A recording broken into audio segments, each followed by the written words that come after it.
जैसा कि दोस्तों आपने 17 तारीख के पेपर में आने वाले वीडियो में मैंने आपको 16 तारीख को जो दिया था, तमाम ऐसे क्वेश्चन हैं जो आपको मिल गए होंगे और मिले भी।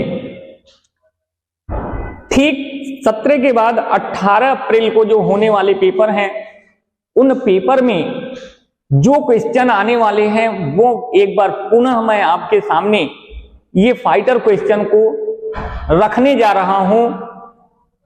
और जितने जो प्रतिभागी हैं, जो विद्यार्थी प्रतिभागी हैं आर्मी से रिलेटेड एग्जाम देने वाले, उन सभी लोगों का मैं स्वागत करता हूं और उनके उज्जवल भविष्य की कामना करता हूं। जरूरी नहीं रोशनी चिरागों से ही हो, जरूरी नहीं रोशनी चिरागों से हो, शिक्षा से भी रोशन होते हैं। ये दुनिया जो है शिक्षा से भी रोशन होते हैं। इन्हीं शब्दों के साथ हम अपने विज्ञान के सामान्य विज्ञान की तरफ जो क्वेश्चंस आने वाले हैं, फाइटर क्वेश्चन, उस पर हम अपने जो है तारतम्य को अपने यहां जो सोचकर हम लोग रखे हैं क्वेश्चन, उनको मैं आप लोगों के सामने दे रहा हूं। तो सबसे पहला क्वेश्चन हमारे सामने आपके स्क्रीन पर है, निम्न में से कौन जल के भीतर ध्वनि मापता है? भाई निम्न में से कौन जल के भीतर, ये जल के भीतर कौन जो है मापता है? जल के भीतर ध्वनि मापता है, यानी साउंड को कौन मापने का काम करता है? तो यहां पर आप देख रहे हो, पहला ऑप्शन है हाइड्रोमीटर, दूसरा है हाइड्रोफोन, तीसरा है हाइग्रोमीटर और चौथा है लैक्टोमीटर। जैसा कि लैक्टोमीटर आप देखते हो, ये किसका मापता है भाई? ये दूध की शुद्धता मापने के लिए आपका यूज होता है। ये दूध की शुद्धता को मापता है। तो यहां पर ये क्वेश्चन ये खत्म हो गए आपके। बाकी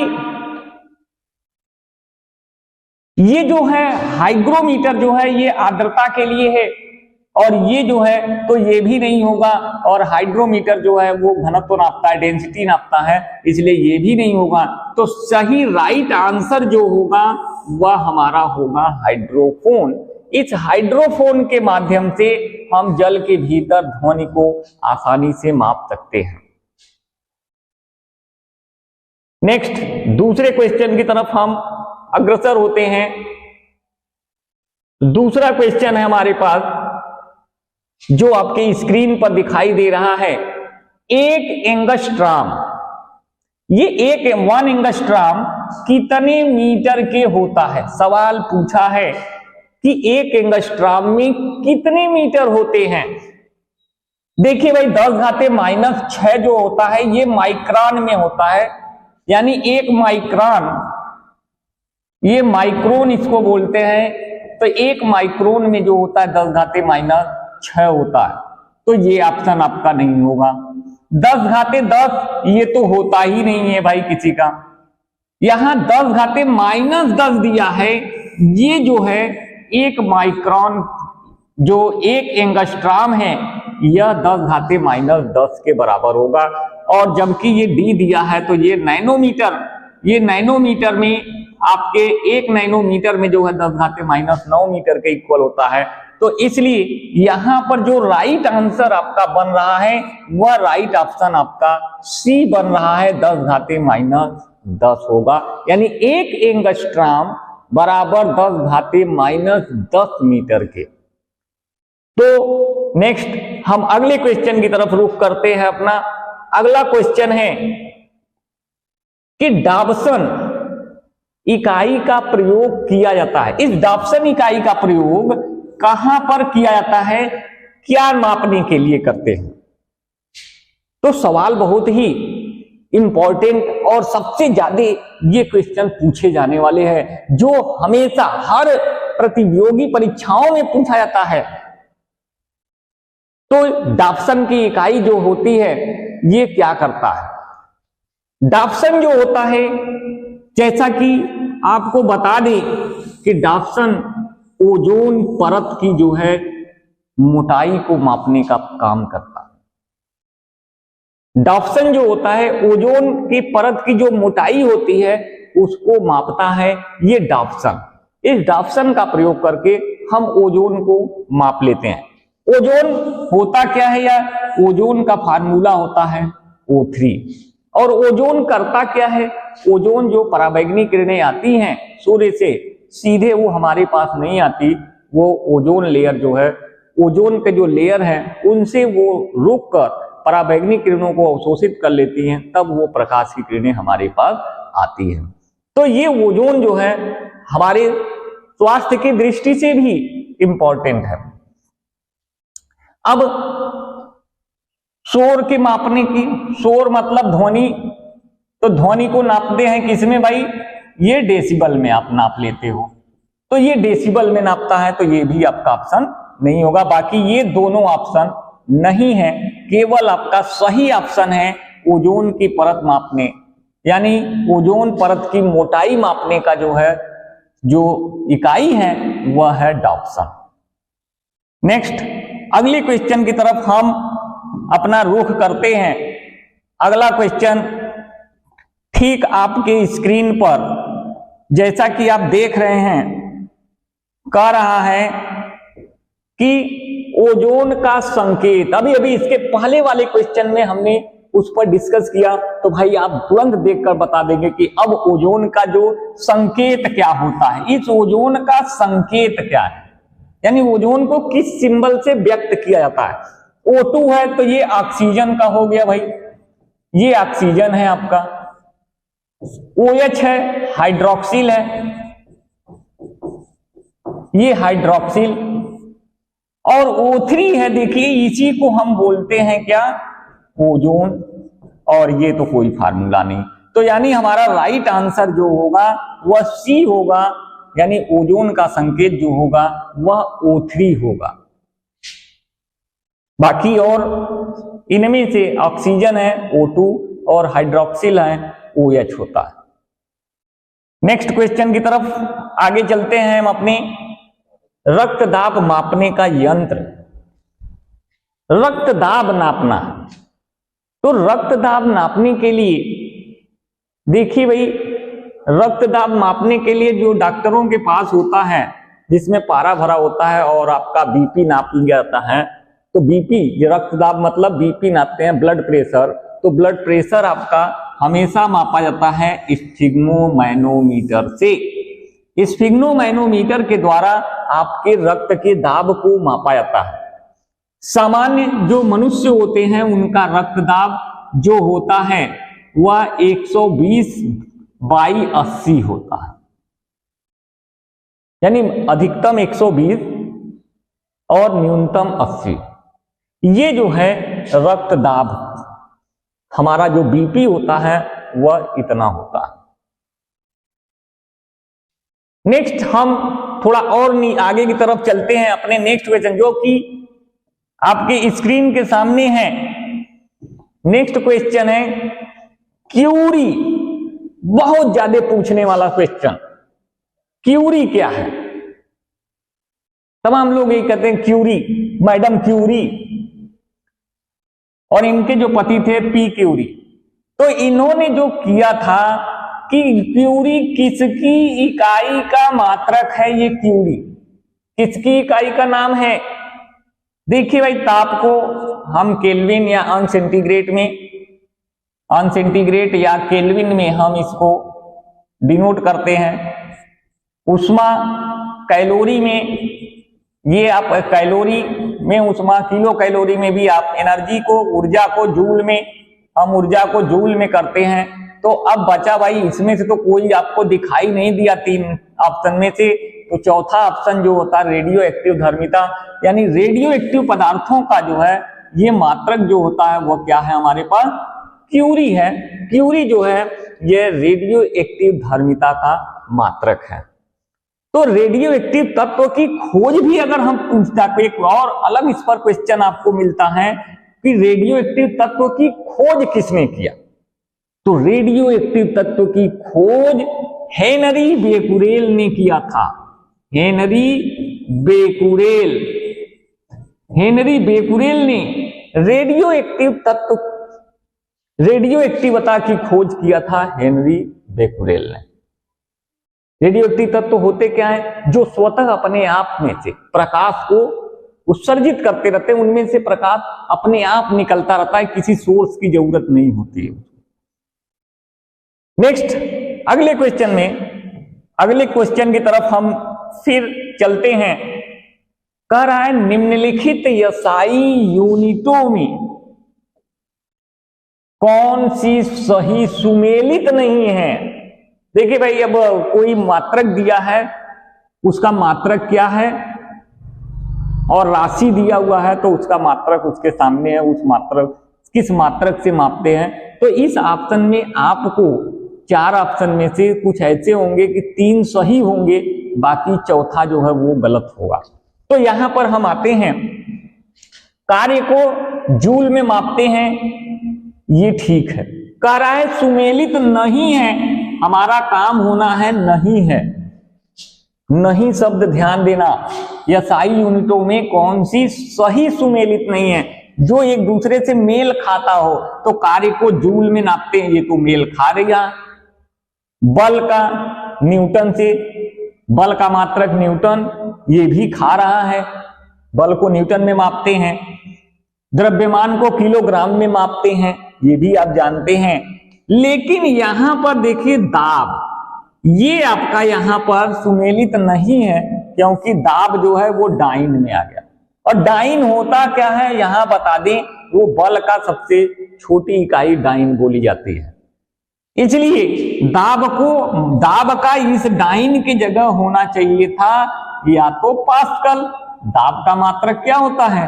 पास्कल होता है, तो यहां पर पास्कल होना चाहिए था। नहीं, अगर पास्कल नहीं दिया होता तो क्या होता? तो ये जो आपका जो होता, ये न्यूटन प्रति मीटर स्क्वायर भी होता, क्योंकि दाब P बराबर F/A। F माने बल को न्यूटन में बटे ए यानी एरिया, यानी एरिया को क्षेत्रफल जो होता है वह मीटर स्क्वायर में होता है उसकी यूनिट। तो यहाँ न्यूटन प्रति मीटर स्क्वायर, या तो ये दिया होता या तो ये दिया होता, तब ये सही होता, ये भी मैच होता। लेकिन यहां पर क्वेश्चन कर रहा है कि सुमेलित नहीं है, तो सुमेलित हमारा कौन है? दाब डाइन से सुमेलित नहीं है, इसलिए यहां पर ऑप्शन ये बन जाएगा आपका। नेक्स्ट आगे तरफ चलते हैं। क्वेश्चन के ऊपर हम देखते हैं, कभी कभी आप पत्थर से या ठोकर आपको लग जाता है, चोट लग जाती है, ठीक उसी पर ये क्वेश्चन आपके सामने है स्क्रीन पर। पत्थर को ठोकर मारने से व्यक्ति को चोट लगने का क्या कारण है? आप भी देखकर बताइए।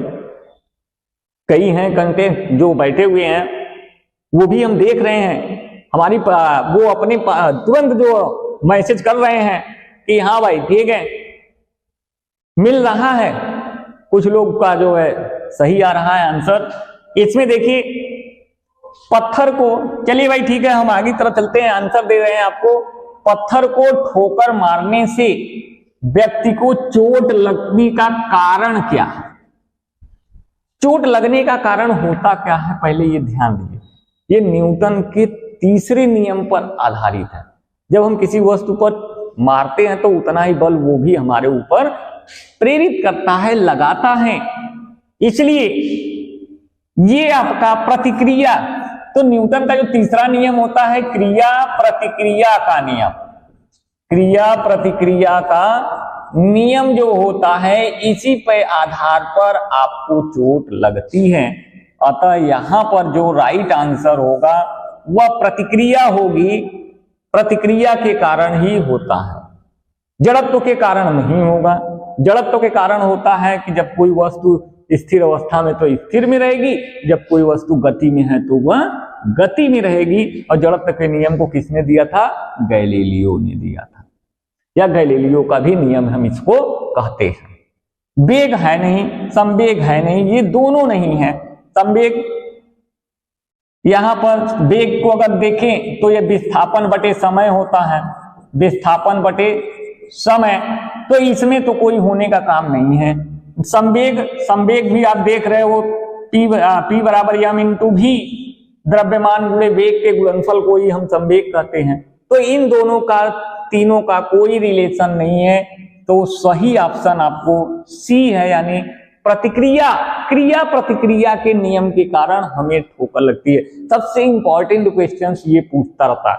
इस पर आधारित हम एक दो और आपको एग्जाम्पल बता देते हैं। जैसे आप जल में नाव पर बैठे हैं और नाव किनारे आती है, तो आप किनारे पर उतरना चाहते हैं, तो आप करते क्या हो, उस नाव के ऊपर जो है आप पैर मारते हो। जैसे ही आप नाव को पीछे की ओर ढकेलते हो, धक्का देते हो, ठीक उसी क्रिया में नाव भी आपके ऊपर धक्का देता है, जिसके कारण आप उस किनारे पर उतर जाते हैं। तो ये जो क्रिया है, ये क्रिया प्रतिक्रिया का नियम।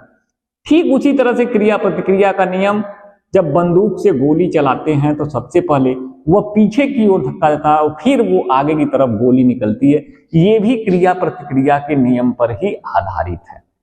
तो ऐसे एग्जांपल, गाड़ी खींचने वाला जो खच्चर वाला है, वो भी जो है क्रिया प्रतिक्रिया के नियम पर। तो ये तभी क्रिया प्रतिक्रिया के नियम पर आधारित जो एग्जांपल मैं आपको बताया हूं, ये भी हो सकता है इसी क्वेश्चन में आपको मिल जाए, इसी बेस पर आधारित मिल जाए। तो नेक्स्ट अगले क्वेश्चन की तरफ हम अपना रुख कर रहे हैं भाई। अब आ रहा है, 1 वाट घंटा कितने जूल के बराबर है। इसमें दो तरह के क्वेश्चन, एक तो यहाँ 1 वाट घंटा दिया है और दूसरा क्वेश्चन पूछता है इसी पर 1 किलोवाट घंटा कितने जूल के बराबर होता है। ये मोस्ट इंपॉर्टेंट है भाई, वेरी वेरी इंपॉर्टेंट। ये दोनों सवाल वेरी वेरी इंपॉर्टेंट में जा रहे हैं, क्योंकि ये तो 1 वाट घंटा कितने जूल के बराबर है। तो सबसे पहले हम 1 वाट और घंटा, यानी यहां घंटा है, इसको चेंज कर देंगे। तो 1 वाट 1 के गुणे घंटा को हम 60 गुणे 60, इसको सेकेंड में आप बदल दीजिए। तो 60 में 60 का गुणा करेंगे तो कितना हो जाएगा भाई, 3600। अब 3600 हो गया तो ये 3600 वाट सेकेंड हो गया, वाट सेकंड हो गया। और वाट सेकंड को हम क्या बोलते हैं भाई, इसी को बोलते हैं जूल।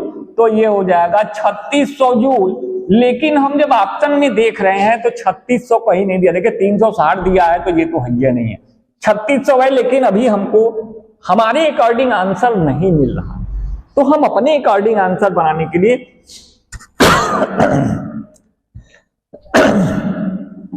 यहां से 1 2 3 अंक पर डेसिमल लगा देते हैं पीछे की तरफ। 3.6 इंटू 10 पावर हम ये 3 कर दें, पावर 3 बढ़ा दें, तब ये इतने जूल के बराबर हो जाता है।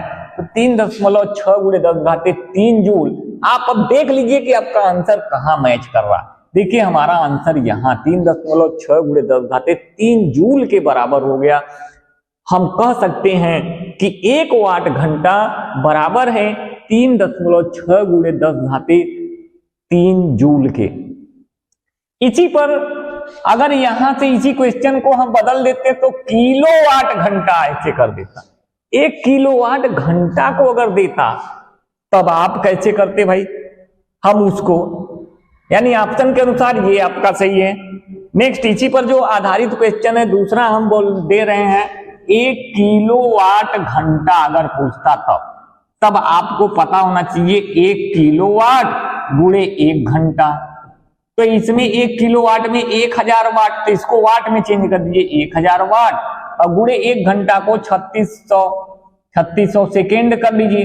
तो 3600 सेकेंड होगा, तो 1000 का यहां करेंगे तो 36 के आगे 5 जीरो कर दीजिए, इतना वाट सेकेंड।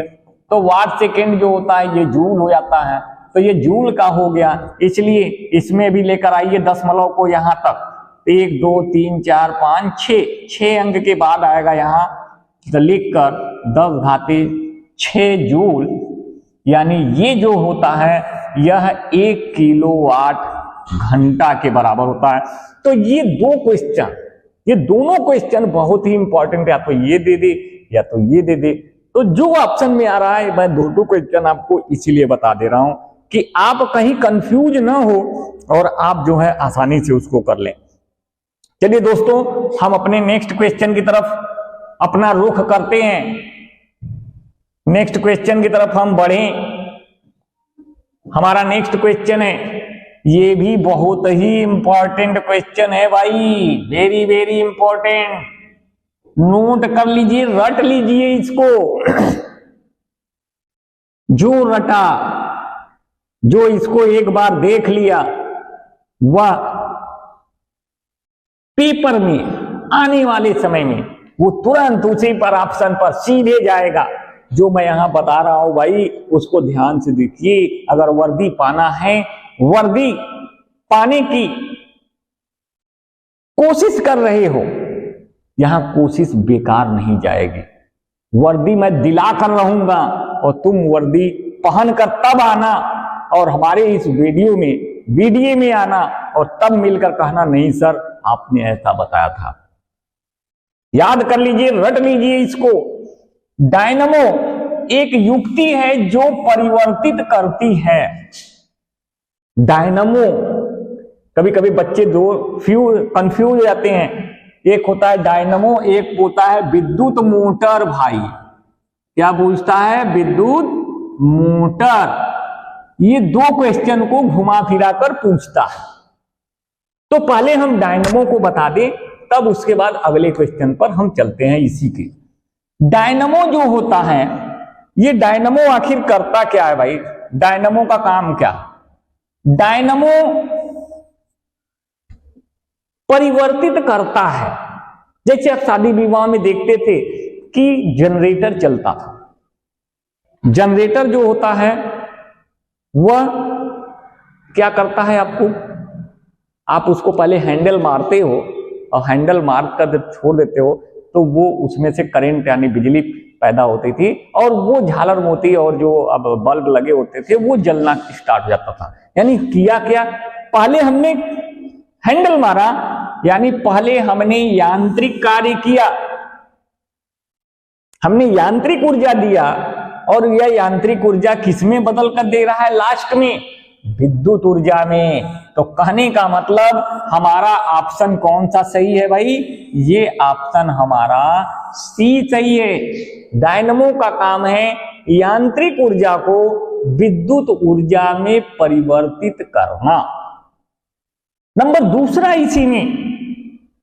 इसी में हम यहां आते हैं। ये जो हमने अभी आपको ऊपर लिखा है दूसरा क्वेश्चन, विद्युत मोटर।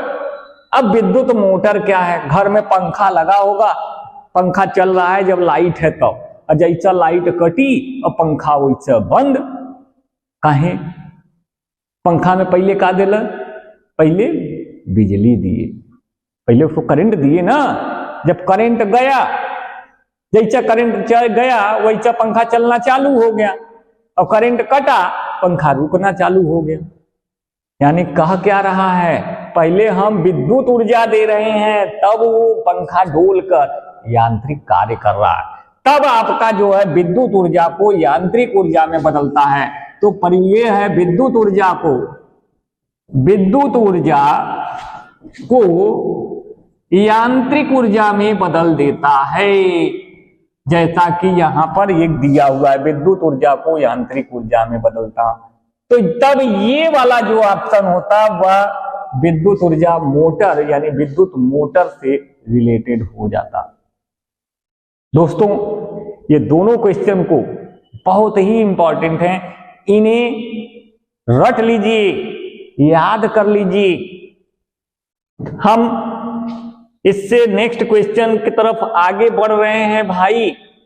आपके स्क्रीन पर दूसरा क्वेश्चन, कभी कभी ये तो बहुत ज्यादा पूछ देता और कभी कभी पता नहीं कि क्विक सिल्वर क्या है। भाई क्विक सिल्वर किस धातु को कहते हैं? क्विक सिल्वर, सिल्वर माने चांदी, क्विक माने जल्दी से, तेजी से, तो जल्दी तेजी वाला कर लगला चांदी कौन हो, कौन धातु हो, तो कह रहा है किस धातु को बोल रहा है।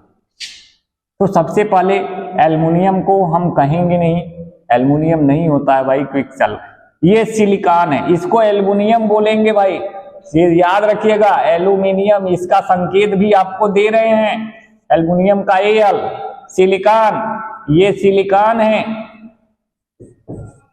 ठीक है, सिलिकॉन है आपका। ये है मरकरी, यानी जिसको आप क्या करते हो भाई, पारा। और ये क्या है, मैग्नीशियम, मैग्नीशियम है ये। अब इसमें से क्विक सिल्वर का नाम पूछ रहा है हमसे, तो भाई क्विक सिल्वर हम किसको बोलेंगे, पारा को। रट लीजिए, घोट लीजिए बढ़िया सा, यही मिलने वाला है भाई प्रसादी, और रिजल्ट भी आपका आ जाएगा। देखते रहिए कहीं छूट न जाए इन्हीं क्वेश्चन कि क्विक सिल्वर क्या है, आप भी क्विक हो जाइए उस सिल्वर की तरह।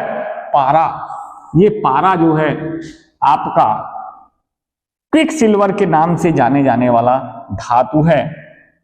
नेक्स्ट अगले क्वेश्चन पर, वेरी वेरी इंपॉर्टेंट ये भी है भाई, वेरी वेरी इंपॉर्टेंट। पिछले बार यही आया था, अभी जो इसके पहले दिए थे पेपर, इसी पेपर में वो पूछा था कि तेल चढ़ता है, लालटेन की बत्ती में मिट्टी का तेल ऊपर किसके कारण चढ़ता है। तो भैया ये बता दें, बत्ती के कारण, तो बत्ती तो उसमें तो रहता ही है, लेकिन उसके कारण नहीं, हवा के कारण भी तो नहीं चढ़ता है। और कोशिका जानते हो, कोशिका के कारण, यानी सेल, ये बॉडी का जो शरीर का संरचनात्मक और क्रियात्मक इकाई कोशिका होती है, तो कोशिका के द्वारा तो चढ़ेगा नहीं। अब बचा यही लास्ट ऑप्शन, क्या है, केश नली। तो दोस्तों लालटेन की बत्ती में मिट्टी का तेल जब ऊपर चढ़ता है तो वह किसके कारण चढ़ता है, केश नली के कारण चढ़ता है। उसमें केशिकाएं होती हैं, उन यानी जिसको कैपिलरी ट्यूब बोलते हैं, उनके माध्यम से ये चलती है। नेक्स्ट अगले क्वेश्चन की तरफ हम आगे बढ़ते हैं। आपके स्क्रीन पर आपको दिखाई दे रहा है भाई कि हवाई जहाज से यात्रा करते समय, हवाई जहाज से यात्रा करते समय पेन से स्याही जो है, पेन से स्याही निकलने लगती है, ऐसा क्यों। पेन से स्याही, कारण पेन ऐसे खोसे हैं जेब में चलने पर, कभी कभी जो है उसमें से स्याही चूकर शर्ट भी आपका खराब हो जाता है, उसमें से निकल जाता है बाहर की तरफ। तो ये निकलने का कारण क्या है भाई, ये सबसे हाँ देखिए भाई, वायु दाब में कमी के कारण ही हमारा जो है पेन से स्याही निकलता है। जो हमारे वायु दाब है उसमें अगर कमी होगा तो पेन से स्याही जो है वह एक प्रेशर डलाएगा, और प्रेशर डालकर वह ऊपर की तरफ चलाएगा, बाहर निकलेगा। यहां पर स्याही का आयतन में कोई अत्यधिक भार के कारण या वायु दाब में वृद्धि के कारण नहीं होता। तो सबसे पहला हम बता दें कि यात्रा करते समय ऊपर जब जाते हैं तो वायु दाब में कमी होती है, तो यहाँ वायु दाब में कमी होने के कारण ही निकलना चालू हो जाता है। तो दोस्तों इसको भी याद कर लीजिए, ये भी हो सकता है आपके पेपर में आ जाए, जो आप पेपर देने जा रहे हैं। नंबर नेक्स्ट, स्नेल महाराज आ गए भाई। स्नेल का नियम, स्नेल का नियम जो है उसी को बोलते हैं भाई अपवर्तन का नियम। अपवर्तन का दूसरा नियम भी है, अपवर्तन का दूसरा नियम है साइन आई अपान साइन आर। जो साइन आई अपान साइन आर है, इसमें देखिए भाई साइन आई अपान साइन आर, यहां हम ऐसे बना दे रहे हैं भाई आपको ऑप्शन साइन आई बटे साइन आर।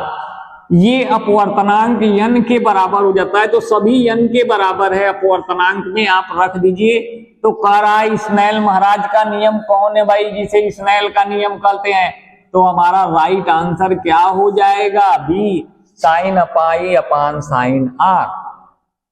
आपतन कोण बटे अपवर्तन कोण के अनुपात को ही हम जो है स्नेल का नियम कहते हैं, या अपवर्तन का दूसरा नियम भी कहते हैं।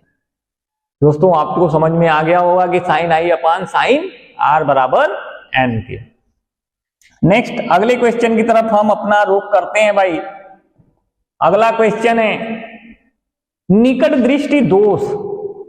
निकट दृष्टि दोष के लिए निवारण में कौन सा आप प्रयोग करते हैं भाई, देख लीजिए जो कौन सा आप प्रयोग कर गाएंगे। कितने लोग आप देखे हैं कि दो क्वेश्चन इस पर बनता है, एक निकट दृष्टि दोष दिया है, दूसरा देता है दूर दृष्टि दोष। दूर दृष्टि दोष भाई, ये दो क्वेश्चन हमेशा पूछते हैं, इसका निवारण क्या होना चाहिए। पहली बात तो हम आपको बता देते हैं निकट दृष्टि दोष होता क्या है। निकट दृष्टि दोष में निकट की वस्तुएं आपको स्पष्ट दिखाई देंगी, लेकिन दूर की वस्तुएं स्पष्ट दिखाई नहीं देंगे।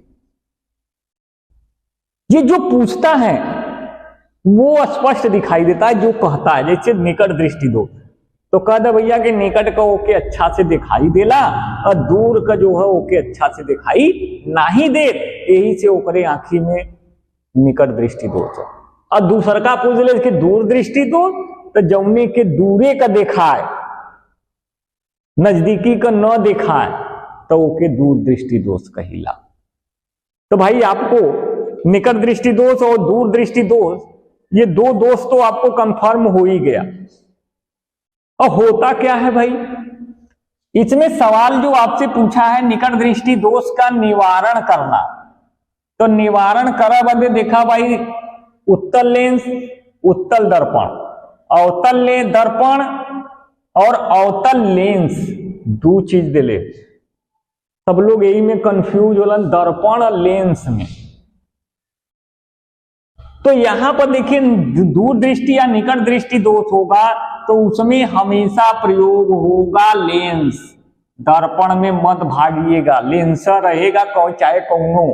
तो हई दोनों दर्पणवा तक कट गल, तब बचल हई दोनों लेंस। तो ई दोनों लेंस में अब कौन ऑप्शन सही हुई, कौन ऑप्शन सही हुई कह तो निकट दृष्टि दोष होता है। जो हमारे पास है यहाँ पर ये रेटिना है, यहाँ पीछे आंख, ये मानव नेत्र है। इस मानव नेत्र में ये प्रकाश की किरणें जा रही हैं, जाने के बाद जब ये लाइट आपका गया नेत्र पर पड़ा, यहाँ पर हमारे पास लेंस होता है, ठीक है। उत्तल लेंस मानव नेत्र में, द्विउत्तल लेंस का प्रयोग होता है मानव नेत्र में। जब ये लेंस पर पड़ता है तो पड़ने के बाद पहले गिर जाला ई प्रतिबिंबवा, यहां तक नहीं पहुंचली रेटिना तक, एरो से गयल जाले के बाद यहां से पड़ने के बाद ये सीधे जो है हरा चल गया। अब करे कि कहा यही से के निकट कर दिखाई लगा, लेकिन दूरे का दिखाई ना। तो मन करी का कि यहां प्रतिबिंबवा को उठा के यहां बना दे। यह उठी कब, जब उठी तब जब तू प्रयोग करब ऐसे आंखी के सामने जो चश्मा लगेब, वो चश्मा कौन रही भाई, ये रही अवतल लेंस। जब अवतल लेंस लगा लेंगे तो अवतल लेंस का काम होला प्रकाश के फैलाने का। तो प्रकाश तोहार ऐसे फैल जाला ऊपर की तरफ ऐसे, तो इहो जाई तो लेके के ऐसे फैला के यही रेटिनवा पर लेके मिला दे, तब तुम्हें वो वस्तु स्पष्ट दिखाई देगा। बात समझ में आ गई होगी। तो इसलिए हम कहेंगे कि हमारा आंसर क्या होगा भाई, अवतल लेंस। यानी हम दूर निकट दृष्टि दोष के लिए अवतल लेंस का प्रयोग करते हैं, और दूर दृष्टि दोष बदे तब वही का कर ले भाई, उत्तल लेंस के का प्रयोग करब, उत्तल लेंस। और उत्तल लेंस का करला, प्रकाश के प्रतिबिंब को नजदीक ले आता है, मतलब अपने अपने जो है केंद्र की तरफ लेकर आता है, समेटता है, यानी वह एक जगह इकट्ठा करता है और ये प्रकाश की किरणों को फैलाने का काम करता है। इसलिए इसमें जो है प्रयोग हम अपना दूरदृष्टि दोष में उत्तल लेंस का प्रयोग करेंगे, और यहाँ पर जो सवाल है निकट दृष्टि दोष, इसमें अवतल लेंस का हम प्रयोग करेंगे। तो दोस्तों आपको ये दोनों क्वेश्चन हमेशा आए तो आप थोड़ा सा ध्यान देकर इन दोनों पर ध्यान रखिएगा, आपको स्पष्ट हो जाएगा। यही फिगर के माध्यम से ही आप तुरंत पकड़ लेंगे। अगर डिस्टर्ब होंगे इम्मन उम्मन कि ये सही हुई कि ये सही हुई, तो यहाँ पर जब फिगर ध्यान दिए होंगे तो आपको एकदम बिल्कुल स्पष्ट हो जाएगा कि यही होगा ही।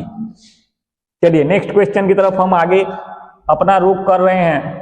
हाँ भाई, WHO का मतलब वर्ल्ड ह्यूमन ऑर्गेनाइजेशन, वर्ल्ड विश्व स्वास्थ्य संगठन, यानी WHO के अनुसार कितने डेसिबल की ध्वनि को मापता किसमें है? डेसिबल में। सर्वोत्तम है।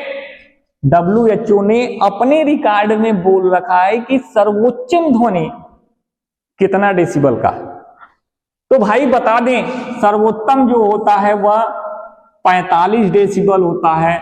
ये सर्वोत्तम होता है जो सुनने योग्य होते हैं, जो ये ध्वनि प्रदूषित नहीं करता है, 45 डेसिबल का। लेकिन इसके बाद इधर जाएं, 80 डेसिबल अगर दे दिया तब 80 डेसिबल क्या होता है? ये हानिकारक में आपको लिख लीजिएगा, ये हानिकारक होता है। किसके अनुसार? WHO के अनुसार। WHO के अनुसार 80